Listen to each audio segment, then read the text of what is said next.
Hello and welcome. Perhaps not good morning to everyone that's joining online, but good morning to those that are joining in person.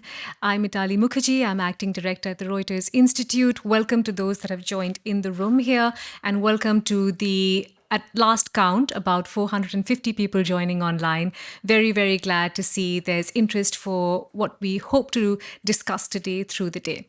I am never sure where to start with audiences that may have some idea or no idea of what Reuters Institute does. So let me begin by saying we are a part of the Department of Politics here in the University of Oxford. What we do is explore journalism worldwide through our research, through engagement, through debate. And one of the core pillars for us through the last year, and essentially an iteration of our work since 2016, has been looking at the AI and news relationship. I'm going to do a very quick run through some of what we've done already. I hope it's useful and I hope it gives you some context of the work that we're looking to do and the conversations that we hope that we have today.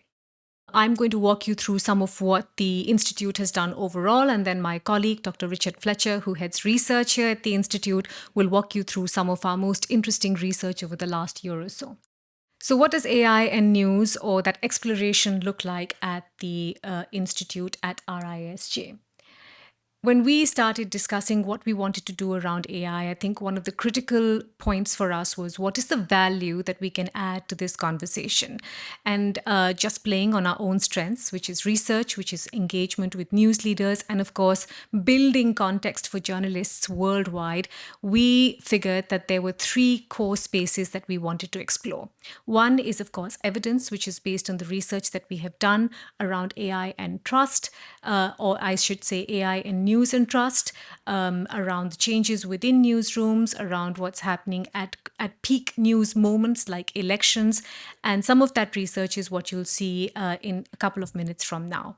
The other is engagement. We understand that there are some conversations that cannot be had publicly, that could be sensitive, that need not always be on point. And what we've curated through the last year is more closed, confidential conversations between news leaders about what they see as the value of AI, but also more importantly, where they see the challenges lie. Some of them are common, some of them are quite different based on the size of news organizations, but this is a great space to meet around a table and talk about that. And the third one is expansion. This is a core reason why all our events are online. We believe information should be accessed by everyone that needs to do it. And we also believe that there are conversations to be had around how journalists can report on AI for their audiences. It's not just what's happening in the newsroom, it's what's going out to the whole world. And journalism plays an important role in that. So here's what we've been doing very quickly. We have been running for 40 years now a fellowship program at the Reuters Institute, and I'm going to give you just a snapshot of the very cool people from across the world who are doing work around AI. Follow their work on our website, of course, once their projects are out. If you're in the room, reach out to them, have a chat to them. They'd love to hear from you, and I'm sure you'll hear many interesting things about the perspective that they bring from around the world. Here's what we've been doing in the last year with leaders and leadership, essentially. My colleague Federica Cherubini, who heads up leadership at the Institute, has been working in small groups with news leaders. And as I said earlier, this is what counts. It's about a very large-sized news organization that could be a wire service, but also about a small investigative outlet and where the common ground may lie in terms of exploring AI and its possibilities. If you haven't signed up for our newsletter, you should. It's a good way to keep in touch with what the Institute is doing, and it's also our worldview into what's happening with journalism around the world.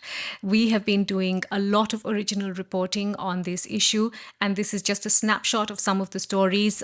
Something like AI-generated slop, for instance, had a lot of interest and a lot of feedback, and we'd love to hear from you on stories that you think we should be telling around AI. But again, this is a very, very quick view of the kind of stories we have been reporting on. We have been seeking the voices and thoughts from experts, and this is again something you can find both on our website and if you sign up for the newsletter. I'm sure there's much that you could find in terms of AI, new developments, and new thoughts. We've also got a podcast with my colleague Gretel Khan. It's interesting. It's a limited series. There's about 8 episodes. Listen in if you want to explore what's happening with some of the more cool experiments with AI, I should say. And of course, the Reuters Institute is international in its focus and international in its outreach. We are telling stories that go beyond the Anglo American voice because we understand that one of the key challenges around AI is the very quick and slippery slope that can form itself between those that have access and those that don't. So these are just a few stories that we've been saying and seeing from across the world. And as I said, if there's a story you think we should be telling, reach out to us. We're always happy to hear from you. That is a really brief overview. It's gone very fast, but I promise the day will be much more rich and deep with insight. So without further ado, I'm going to hand over to my colleague, Dr. Richard Fletcher, to talk a bit about the research. I just want to say a few things about our research on this topic from the last 12 months. We had 3 guiding questions for our research over the last year. Firstly, how is generative AI being used in the newsroom by journalists? Secondly, if and how are people using generative AI to get news themselves? And thirdly, and I think this is probably the main strand, what do people think about the idea of generative AI being used in news? And with those 3 questions, in the last 12 months, we've published 1 report, 3 fact sheets, and also we've integrated research on generative AI into our existing projects, like the Digital News Report, like our Trends and Predictions report, and so on. And in the 2 lightning talks that are coming up later today, we'll share some of those findings with you. Just to note that there's been a switch in the programme, so the first lightning talk will be on what people think about generative AI in news, and then later Rasmus Nielsen will talk about AI within the context of other platforms. So just to sort of run through these 3 questions quickly. So how is generative AI being in the newsroom? We know from our research with news leaders across the world that by now, 87% say that generative AI has either been fully or somewhat sort of transformative within the newsroom. And I think this is clearly, AI is so embedded now that this isn't going to change. But of course, how journalists are using AI will change as the technology evolves. On the question of whether people actually use generative AI to get news, yes, it's early days, but we've been exploring what you get when you ask chatbots, for example, sort of newsworthy questions. So how do they respond to questions about the election? What do you get back if you ask generative AI chatbots for the latest news? We've done some work on this, and I'll share some of that with you later as well. And finally, in our report on what people think of generative AI in news specifically, we did a 6-country survey around this time last year where we asked people a range of questions about, some of them hypothetical, some of them real, about what they think of the idea of generative AI in news. And again, we'll share some of those findings in the first lightning talk. Going forward in the next 12 months, many of these projects we want to repeat because we think there's value in tracking these same questions over time. But of course, at the same time, the focus will shift slightly. So yes, generative AI is being in the newsroom, but as the technology evolves, so will the practices. Are people using generative AI to get news? Yes. And this we expect will grow, but it's something we want to track.